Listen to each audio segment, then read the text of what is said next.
मला खात्री आहे तुम्हाला तुमच्या जीवनातल्या जवळच्या लांबच्या माणसांची यादी करावी लागेल, मित्रांची यादी करावी लागेल आणि कोणत्या रखान्यात त्यांना टाकायचं आहे, उपद्रव मूल्यमध्ये टाकायचं आहे की उपयोगिता मूल्यमध्ये टाकायचं आहे, हे तुम्हाला ठरवावं लागेल.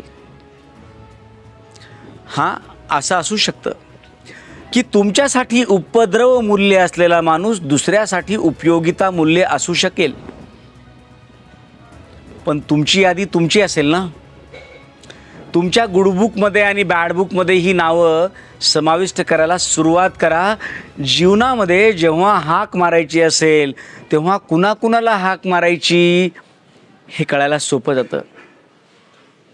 आणि नेहमी लक्षात घ्या, घर असो, समाज असो, शाळा असो की तुमच्या जवळच्या लोकांची यादी असो, तुम्हाला ही यादी तयार ठेवावी लागेल. अन्यथा पश्चाताप होतो आपण चुकीच्या व्यक्तीला हाक मारल्याचा. कारण त्याच वेळेस जर योग्य व्यक्तीला हाक मारली असती तर बऱ्याच गोष्टी वाचू शकल्या असत्या हो.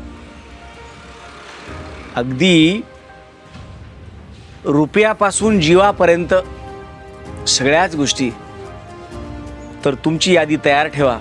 मला खात्री आहे तुम्ही समजदार पालक आहात. दिवाळीचे दिवस आहेत, तुम्हाला खूप खूप शुभेच्छा. आणि पुढच्या वर्षीचे मिडास टचचे ॲडमिशन पण सुरुवात झाले आहेत. लवकरात लवकर भेटा. नमस्कार.